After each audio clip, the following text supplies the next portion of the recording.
apabila nanti hari kiamat Nabi Muhammad SAW mengatakan, orang-orang terbaik, orang-orang terdekat, aulakum aqrabukum ilayya, orang-orang yang paling dekat kepadaku nanti di hari kiamat, di saat semua orang panik, semua orang ketakutan, semua orang gelisah, semua orang tidak ada yang merasa aman. Siapakah yang paling dekat, paling aman? Aktsarukum sholatan alayya, orang yang paling banyak sholatan. Sholatan dapat diartikan sholat ataupun bersolawat. Namun kata sholat bagi ahli syariat diartikan dimulai daripada niat takbir, diakhiri dengan salam. Namun ahli thariqah mengartikan sholat bilangan sholat dan bilangan sholawat. Maka banyaklah ijazah-ijazah mursyid, habaib, para kiai, para tuan guru, mereka mengijazahkan salawat 313, salawat 400 kali, salawat 1000 kali, 70.000 kali. Itu secara ilmu thariqah masih ada angkanya, masih ada bilangannya, zikirnya masih berbilang. Maka bagi ahli thariqah, orang terdekat kepada baginda sallallahu alaihi wasallam, orang yang paling banyak bilangan zikirnya. Ternyata sahabat-sahabat pun melakukan itu. Sahabat-sahabat yang masih pada masa hayatnya, masa mudanya, beliau memberikan contoh berzikir dengan bilangan. Itulah Sayyidina Abu Sa'id Al-Khudri, Sayyidina Abu Hurairah, Sayyidina Abu Hurairah, saudara-saudaraku, beliau tiadalah tidur kecuali ia berzikir 12.000. Begitu juga sahabat-sahabat yang lain. Namun lain lagi dengan sahabat yang ahlul haqiqah, seperti Sayyidina Abu Bakar, Sayyidina Umar, Sayyidina Uthman, Sayyidina Ali. Ketika Sayyidina Ali bertanya kepada Rasulullah SAW, "Ya Rasulullah, dullani ala aqrabil turuq ila Allah." Wahai baginda, tunjuk ajarlah aku jalan terdekat menuju Allah, jalan paling cepat, paling pendek menuju Allah Subhanahu wa ta'ala. Lalu baginda SAW mengatakan, wahai Ali, jalan terdekat kepada Allah adalah zikrullah. Bagi ahli tarekat diartikan zikrullah, zikir bilangan angka. Tapi bagi ahli haqiqah, zikrullah itu mengenal yang disebut, mengenal yang diingat. Lain dengan ahli ma'rifat, ianya memandang kepada yang punya nama, memandang kepada zat yang punya nama, kepada sifat yang punya nama, kepada perbuatan dan gerak yang punya nama. Lain jalan, lain yang dirasa, lain tingkatan, lainlah azwaq dan rezeki yang Allah beri. Malam ini mungkin kita sama-sama duduk, tapi saat bersolawat, rezeki, nikmat, zauq yang Allah berikan lain. Itulah kayanya Allah Subhanahu wa ta'ala. Maka saudara-saudariku, jika disebut dalam hadis Nabi tadi, orang yang paling dekat kepadaku, orang yang paling pertama kali aku selamatkan nanti di akhirat, aktsarukum sholatan alayya, orang yang paling banyak salatan, yang paling banyak mengenal hakikat Sayyidina Muhammad sallallahu alaihi wasallam. Apabila kita belum jumpa seseorang, kita sebut-sebut namanya. Apabila jauh, kita panggil wahai Tuan. Tapi jika dia sudah dekat, kata wahai hilang. Namanya pun tidak disebut, cukuplah memandang. Itulah mereka al-muqarrabun, orang-orang yang didekatkan, diundang, dijemput oleh Allah Subhanahu wa ta'ala. Oleh karenanya, siapa yang berkumpul di alam ruh pasti berkumpul di alam dunia. Alam syahadah kata orang dahulu, alamul muluk kata ahli haqiqah. Alam kita ini disebut dengan istilah seperti itu. Dalam bahasa kita disebut alam nyata, alam yang zahir. Seorang mursyid saya pernah bertanya, tapi pertanyaannya untuk mendidikkan. Ar-Razi, Allah itu zahir, nak, ya, tapi Allah juga batin. Bagaimana nak cara merasakan Allah yang zahir? Tadi saya lihat syair-syair ayahanda, ternyata sama dengan guru-guru saya. Ternyata jika orang sumbernya Nur Muhammad SAW, jawabannya pun sama. Namun mungkin bahasa dan istilah yang berbeza. Apa kata beliau? Razi, engkau zahir, Allah zahir. Wujudmu ada, wujud Allah ada. Tapi jika engkau ingin merasakan zahirnya Allah, maka batinkan zahirmu, batinkan wujudmu, baru engkau merasakan Allah yang zahir. Sirnakan, tiadakan wujudmu, barulah engkau merasakan tajalli wujudnya Allah Subhanahu wa ta'ala. Apabila ada orang tidak merasakan Allah menyatakan dirinya di saat dia senang, Allah akan mengenalkan dirinya di saat susah. Betullah kalimat tadi, Allah wujud saat aku senang, Allah wujud saat aku susah.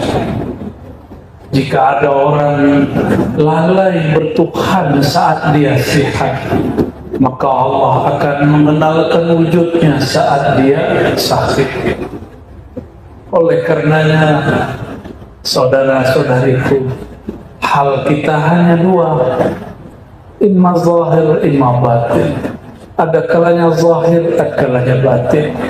Orang yang saat dia sihat, Allah tiada dalam pikirannya, Allah tiada dalam kalam bicaranya, Allah tiada dalam geraknya, maka Allah tegur dia, dibuatlah dia sakit, supaya orang ini kalamnya ada nama Allah, dalam rasa dia ada rasa bertuhan kepada Allah, dalam harap dia ada harap kepada Allah Samad. Oleh karenanya tiada yang buruk bagi seorang mukmin.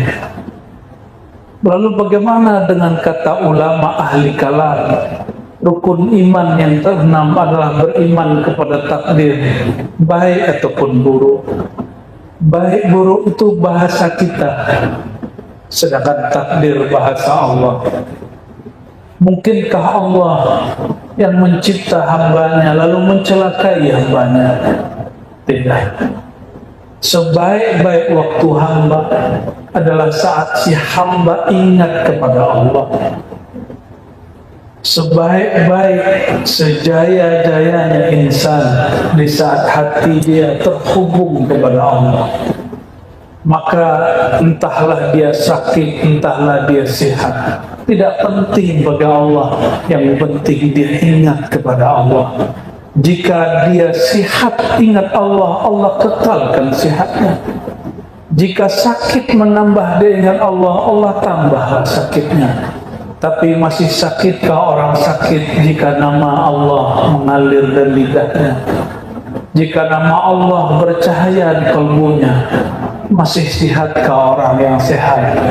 Jika nama Allah tiada kunjung keluar dari lisannya, jika sifat Allah tiada pun dia rasa, maka orang sehat dia panik, kepala dia sakit memikirkan dunia.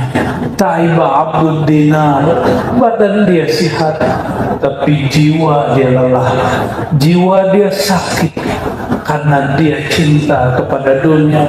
Fi qulubihim marad, di kalbu mereka ada penyakit.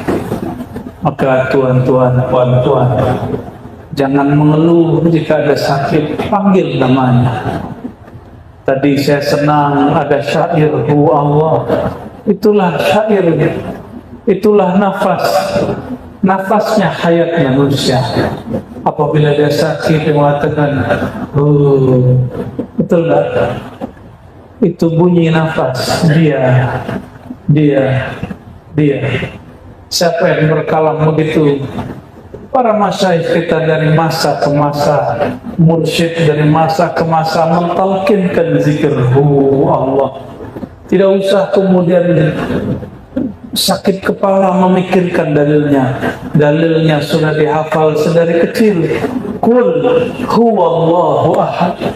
Jika ada orang bertanya, kita tidak usah berdebat lagi dengan Wahabi, cukup berdebat dengan diri sendiri. Kenapa kalbu ini susah mengingat ilahi?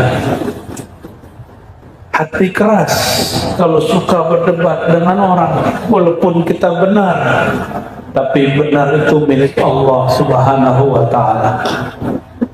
Maka tuan-puan yang makan Allah, inilah asrar kenapa baca qul huwallahu ahad sama dengan sulutul Quran, sepertiga Quran, karena sir asma Allah tertulis mulai dari kalimat hu Allah ahad. Itu sudah 3 dan mencakup semua nama Allah yang ada di Quran. Baru diturunkan Allahus Samad dan lain sebagainya. Allahumma shalli ala sayyidina. Maka siapakah orang yang paling berbahagia? Man as'adun nas. Imam Al-Ghazali menulis kitab khusus kecil setelah diringkas oleh Syekh Amin Al-Kurdi, tapi dalam bahasa Persia dia sangatlah tebal sampai 1000 halaman, berjudul Kimia Sa'adah. Apa kata beliau? As'adun nas a'rafuhum billah. Orang paling bahagia, orang yang paling kenal Allah, sumber bahagia, asal bahagia. Namun karena Allah tiadalah bertempat, Allah tiadalah berjarak, maka Allah berilah kita hijab kedekatan, hijabul qurbah. Itulah Sayyidina Muhammad sallallahu alaihi wasallam. Maka kepada Allah mesti berhijab. Hijab kita adalah Sayyidina Muhammad sallallahu alaihi wasallam. Hijab nur namanya. Datanglah kepada Allah dengan hijab nur. Tapi tidak sedikit orang tersadarkan dengan hijab zulumat. Betapa banyak orang sadar saat dia maksiat, tidak sadar saat maksiat, dia sadar setelah maksiat. Dan tidak sedikit juga orang taat dia sombong. Tidak sedikit orang yang sholawat merasa lebih suci daripada yang tidak sholawat.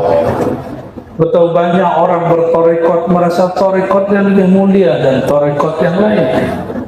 Hijab nur, tapi dalam nur itu hati-hati ada kegelapan, sebagaimana dalam kegelapan itu ada nur, kecuali nur baginda Nabi Muhammad SAW. Hijabnya dengan Allah, fakana qaba qausaini aw adna. Hijabnya hanya seperti seakan 2 busur panah saja. Artinya antara baginda dan Maulana Allah Taala pun masih berjarak hijab. Itu bukanlah jarak jisim, jarak tempat. Itu jarak dalam pengertian zauq.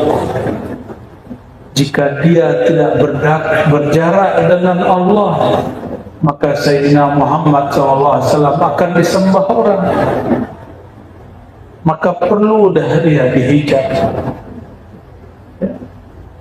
Satu kali munsyidah di kota Madinah bersyair, penasihat perempuan. Mungkin belum ada munsyidah perempuan.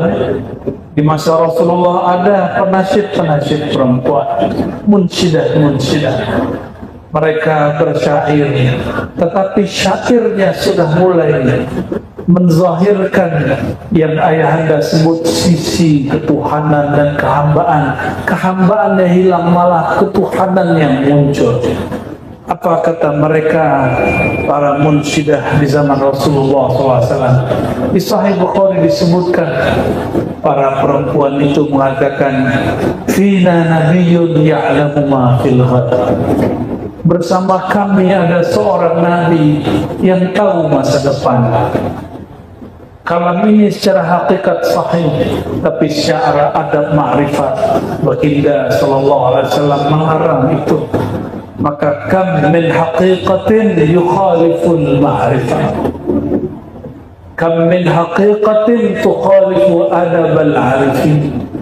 Betapa banyak hakikat jika dizahirkan dia akan melanggar adab-adab ahli ma'rifat. Wa sayyidul arifin Sayyidina Muhammad SAW, dan penghulu dari semua orang yang arif adalah Nabi Muhammad SAW. Apa kata beliau? Beliau menegur dan melarang para penasihat munsyidah perempuan, penyair Madinah. Janganlah kalian ulang kalimat itu. Walaupun hak, walaupun itu real, hakiki terjadi, tapi beliau punya adabul arifin. Inilah yang disebut adab kemakrifatan, adab Sayyidina Muhammad SAW. Inilah yang kemudian terlewati oleh Sayyidina Al-Hallaj. Sayyidina Al-Hallaj imam, la syak, alim kabir. Dia mengerti syariat, dia mengerti tariqah, dia mengerti hakikat. Namun dia karam dan terbakar dalam hakikatnya. Sehingga gurunya yang ahli adab, ahli ma'rifat, Sayyidina Junaid Al-Baghdadi mengatakan, "Ya Hallaj, ya Aba Mansur, la yaqta'uka illa dam." Yang dapat menghentikan engkau hanyalah hukum darah, hukum kematian. Kenapa? Karena kasfu sirrul rububiyah kufrun. Engkau telah menebar rahasia rububiyah pada dirimu. Maka benarlah kata seorang syekh namanya Suhrawardi Al-Maktul. Apa kata beliau? Syaribna fabuhna fastubihat dima'una. Kami meneguk arak ma'rifat, kami meneguk khamar ma'rifat, maka kami jadi mabuk, kami menjadi memelantur, kami bersyafahat. Fasubihat dima'una, maka darah kami dihalalkan, darah kami dikafirkan. Tapi beliau mengatakan, ayuqtalul bawah. Apakah seorang pencinta yang mengekspresikan rasa cintanya, rasa rindunya kepada Tuhan, yuqtal, dia mesti dihukum mati? Maka cukuplah itu terjadi di masa lalu, semoga tidak berulang di negeri kita. Cukuplah karya-karya Sidi Hamzah Fansuri dibakar. Cukuplah dulu di Banjar ada seorang syekh namanya Abdul Hamid Datuk Abulung, dia pun dihukum mati. Cukuplah Syekh Siti Jenar, dia dihukum mati. Kita mesti menjaga adab itu jika kita tidak sanggup menjelaskannya. Dan Al-Faqir hamba melihat ayahanda masih menjaga adab-adab itu. Semoga Allah menjaga darah beliau, menjaga hayat beliau. Umat masih membutuhkan beliau. Semoga Allah memberkahi hidup kita semua, memberkahi nur yang ada dalam diri, dan menambah nurnya menjadi nurun ala nur. Allahumma ja'alna nura. Ya Allah, karamkan kami, fanakan kami, dan bakakan kami dalam nur Engkau, nurun Nabiina Muhammad sallallahu alaihi wasallam. Al-Fatihah.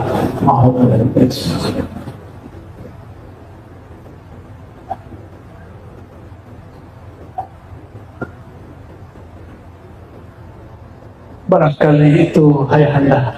Semoga ini cukup. Masya Allah. Mungkin sambung sikit. Mau sambung apa lagi?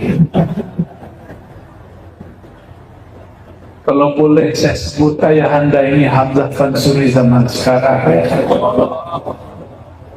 Karena syair Melayu dilanjutkan oleh ulama-ulama Melayu, tapi tidak ada yang semasuk Syekh Hamzah Fansuri kecuali Raja Ali Haji, Kerajaan Lingga, Kepulauan Riau.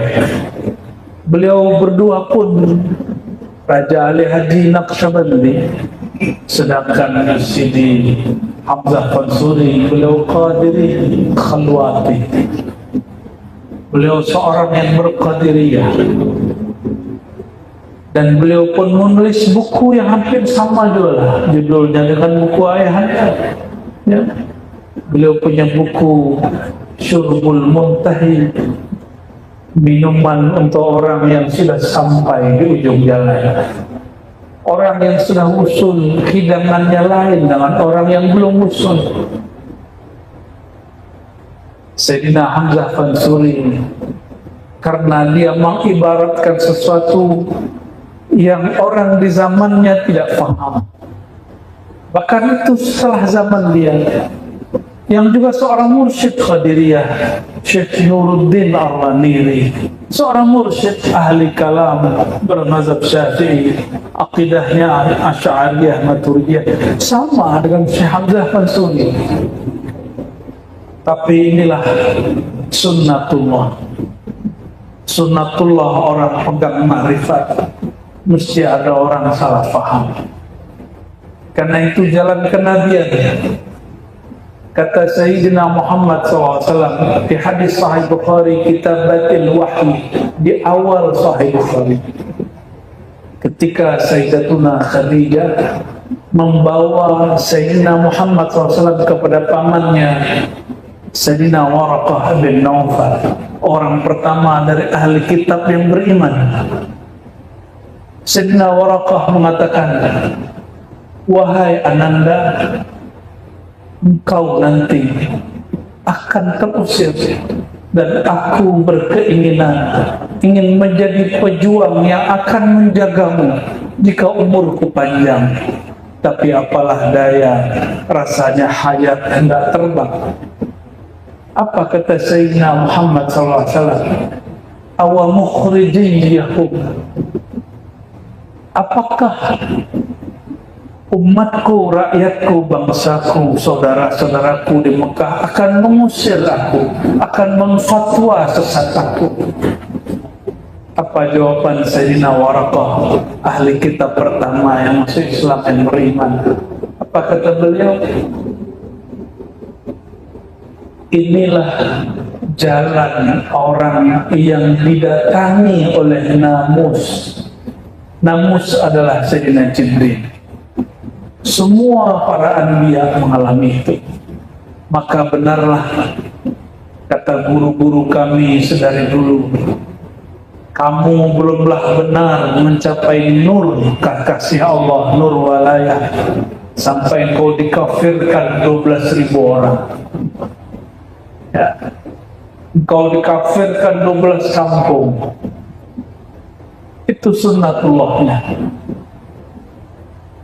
Tapi saya berdoa semua berkah salawat ayahanda dan semua keluarga besar beliau ini Allah jaga. Amin ya rabbal alamin. Mungkin orang-orang yang suka kafir-kafirkan atas nama ahlu sunnah, atas nama akidah yang sahih, hati dia ingin memurnikan agama, tapi dia lupa, dia ingin memurnikan orang, tapi dia tidak memurnikan dirinya sendiri. Dia sibuk dengan orang, dia tidak sibuk dengan batinnya sendiri. Dia tidak mengamalkan wa fi anfusikum afala tubsirun. Kenapa kau sibuk memandang orang, tapi kau lupa memandang dirimu? Inilah yang terjadi.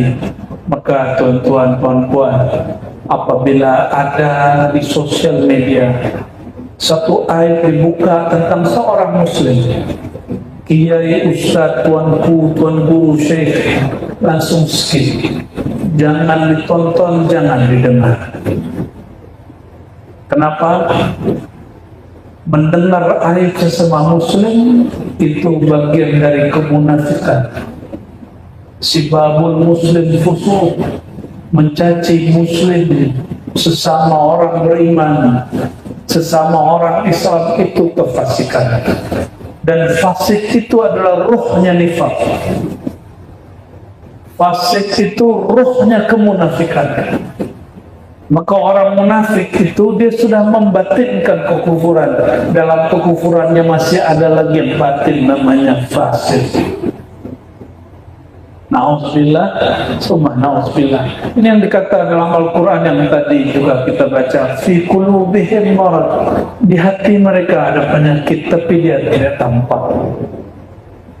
Penyakit di hati, penyakit di jantung tampak tak? Bagaimana cara mengetahui di dalam livernya ada penyakit,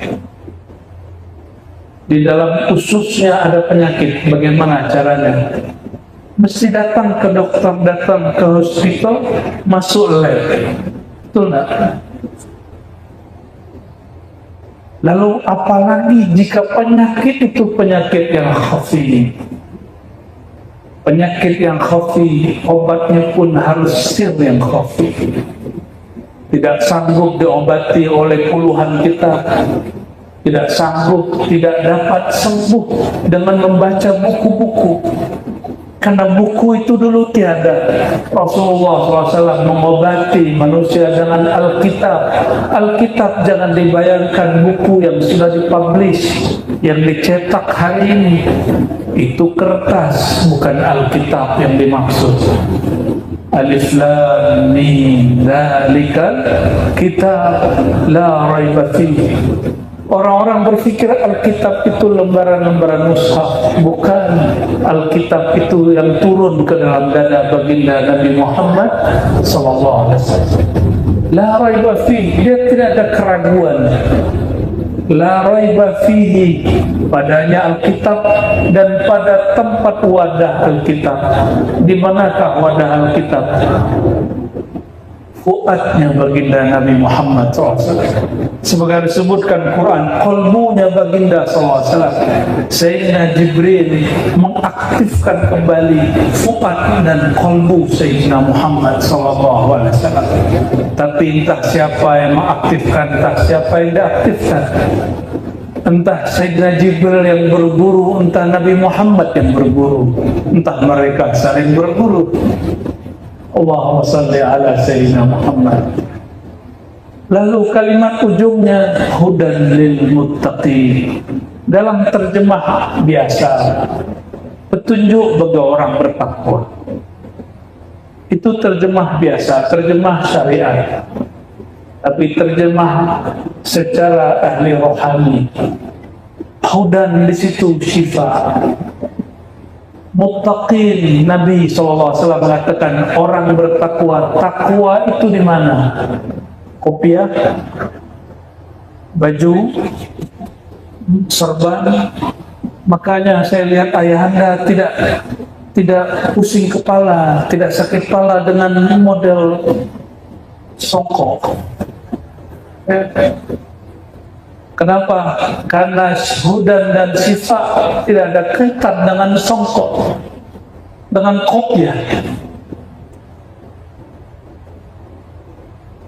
hudan itu turunnya ke dalam qalbu. Maka at-taqwa hahuna, takwa di dalam dada. Jadi jika diterjemah secara zauqiyah, itulah Alkitab yang ada di qalbu baginda sallallahu alaihi wasallam. Yang tiada keraguan pada Alkitab, juga tidak keraguan dalam qalbu baginda sallallahu alaihi wasallam. Dan pewaris-pewarisnya, hudan lil muttaqin, obat bagi orang yang sudah ada nur ketakwaan, nur Muhammad di dalam dadanya. Maka yang dapat merasakan itu hanya yang ada nur takwa, nur sholawat, nur sholat, semuanya ada di situ. Betullah hadis Nabi SAW mengatakan as-salatu nurun. Ahli fikih sering terjemah as-salatu nurun, salat itu nur. Tapi ahli marifat menerjemah bersolawat itulah nur. Kullama zitta zada nur. Setiap kali engkau tambah salawat, Allahumma salli ala Sayyidina Muhammad, Allahumma salli ala Sayyidina Muhammad, maka nur bertambah, nurun ala nur. Maka jika ingin melihat orang yang bercahaya qalbunya, carilah orang yang dalam hatinya ada nur salawat kepada baginda Nabi Muhammad SAW.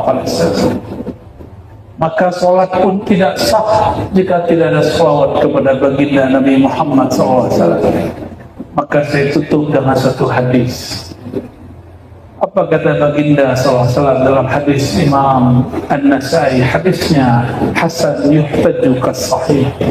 Hubbiba ilayya minad dunya at-tib wan nisa wa ju'ilat qurratu 'aini fis salah. Allah membuat aku senang kepada dunia satu parfum, harum-haruman wangian. Ini tuannya, ahli parfumnya, ahli wewangiannya. Tapi guru kami Syekh Amin Al-Qurdi, Amin Salim Al-Qurdi, salah satu mufti di Lebanon, berkalam waktu beliau mengkaji tentang syama'il Nabi Muhammad SAW, bahwa Nabi Muhammad SAW menyukai misik, kesuri. Apa kata beliau? Entah misik yang mengharumkan tubuh baginda, entah sebaliknya baginda yang membuat misik menjadi harum membahana. Allahumma salli ala Sayyidina Muhammad. Oleh karenanya ahli-ahli makrifat mendendangkan pujiannya, huwa al-miskul kitab. Dialah sebenarnya misik yang sebenar-benarnya, Sayyidina Muhammad sallallahu alaihi wasallam.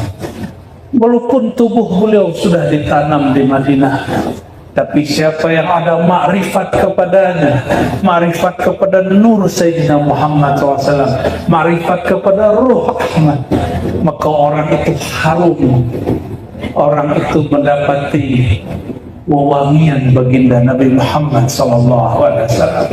Itulah kenapa Allah kemudian membuat Sayyidina Muhammad SAW menyukai al-misk. Maka karena Rasulullah SAW suka kepada misik, kita pun suka kepada misik. Padahal al-misik al-haqiqi huwa, al-misik sejati adalah Sayyidina Muhammad SAW. Lalu beliau mengatakan an-nisa. Yang kedua yang Allah buat aku suka adalah lawan jenisku, pasanganku. Itu sebabnya para nabi semuanya menikah, hatta Nabi Isa semuanya menikah. Ini yang masih bujang-bujang menikah. Itu dunianya Nabi Muhammad SAW. Kenapa orang mengira menikah menjauhkan diri dari Allah? Tidak. Menikah itu justru memandang jamalnya Allah Subhanahu wa Ta'ala yang disebut dalam syairnya ayahanda. Jamalullah fi surati banati Hawa Sebagaimana Jalalullah fi surati Adam, jalalnya Allah pada citra wajahnya Bani Adam, maka pancaran tajalli dari jamal indahnya Allah ada pada perempuan. Namun keindahan itu penuh dengan ujian. Inna min azwajikum wa auladikum aduwwan lakum fahdharuhum. Sungguh anak dan pasanganmu akan menjadi musuh ujian bagimu, tapi tidak boleh berlaku kasar. Fa'fu wasfahu waghfiru, beri maaflah, sentuhlah, waghfiru, hapuslah masalah dia, jangan ungkit-ungkit kesalahan dia. Itulah kenapa Rasulullah SAW dibuat suka menikah, tidak membujang. Dan yang terakhir, meskipun beliau istrinya cantik-cantik, walaupun semua wangiannya sangatlah harum, tapi pelipur laranya bukanlah misik, pelipur laranya bukanlah wanita atau bagi wanita laki-laki, bukan juga kendaraan. Imam yang menulis Syawahidul Haq, yang kumpulan Afdhalus Salawat, juga Yusuf Nabahani, mempunyai kitab khusus tentang manaqib Nabi Muhammad SAW. Apa kata beliau? Sayyidina Muhammad orang kaya, dia punya onta 20, kuda sekian belas, sangatlah kaya. Sama seperti orang ini punya kereta, dan keretanya pun bukan produk lokal, produk luar negeri. Allahumma sholli ala Sayyidina Muhammad. Ya. Tapi bukan itu yang menghibur beliau. Pelipur laraku wa ju'ilat qurratu aini fis salat. Allah jadikan pelipur laraku di dalam, kata ahli syariat, sholat, tapi ahli ma'rifat mengatakan as-salawat. Itulah makna daripada sholat. Jadi sholat dalam bahasa Arab lafzun mushtarak, kalimat yang mengandung dua makna. Ialah sholat, ialah salawat. Maka kita sebut salawat dalam bahasa Arab salati. As-salatu wassalamu alaika. As-salatu bukan salat aku, tapi salawat aku. Oleh karenanya, jika ingin, wahai tuan-puan semua, saudara-saudariku, ingin membuat bahagia baginda, aksirus salat alaih, perbanyak salawat kepadanya. Dan afdalus salawat, salawat yang paling afdal bukan angka, bukan bilangan.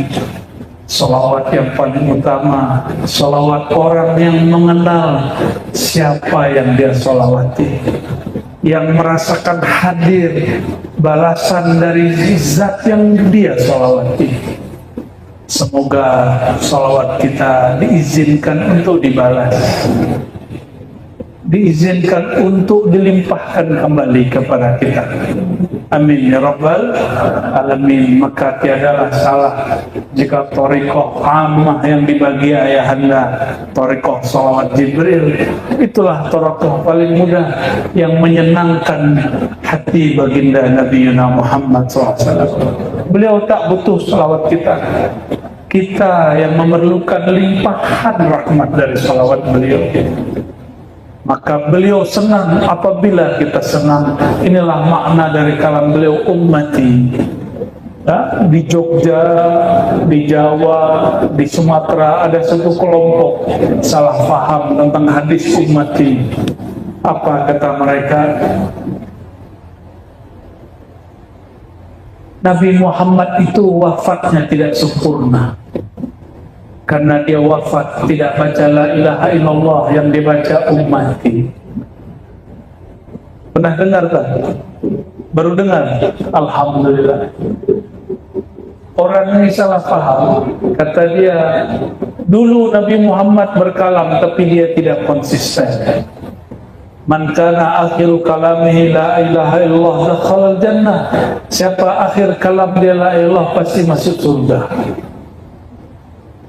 Tapi ia sendiri matinya membaca ummati bukan baca la ilaha illallah. Orang ini tidak paham kajian ma'rifatul. Orang ini terbakar hakikat, terbakar zikir ismuzat, kurang bersolawat, makanya jangan hanya banyak lirik zikir Allah, Allah, Allah, mesti juga menyebut Muhammadur Rasulullah sallallahu alaihi wasallam supaya kita tidak terbakar. Apa sebabnya?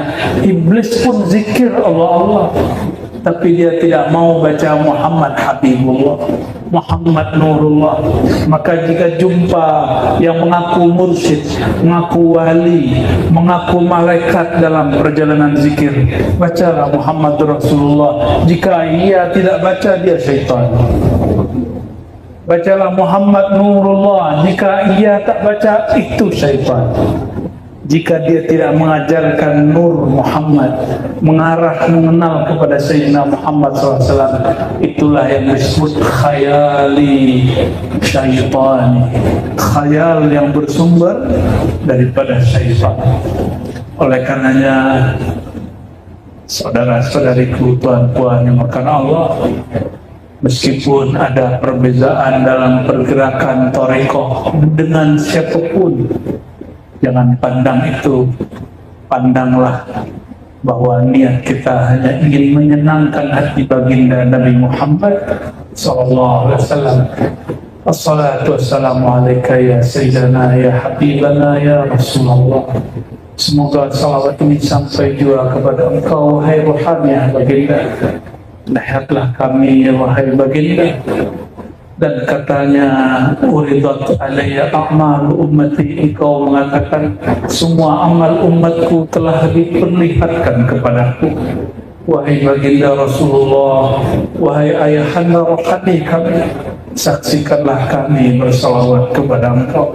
Assalatu wassalamu alaika ya Sayyidana ya Habibana ya Aba Arwahina ya Rasulullah. Allahumma salli ala Sayyidina wa ala ali Sayyidina Muhammad. Saya rasa cukup ayanda ya. Semoga Allah ridha kepada kita. Ilahi anta maqsudi wa ridhaka matlubi. Assalamualaikum warahmatullahi wabarakatuh.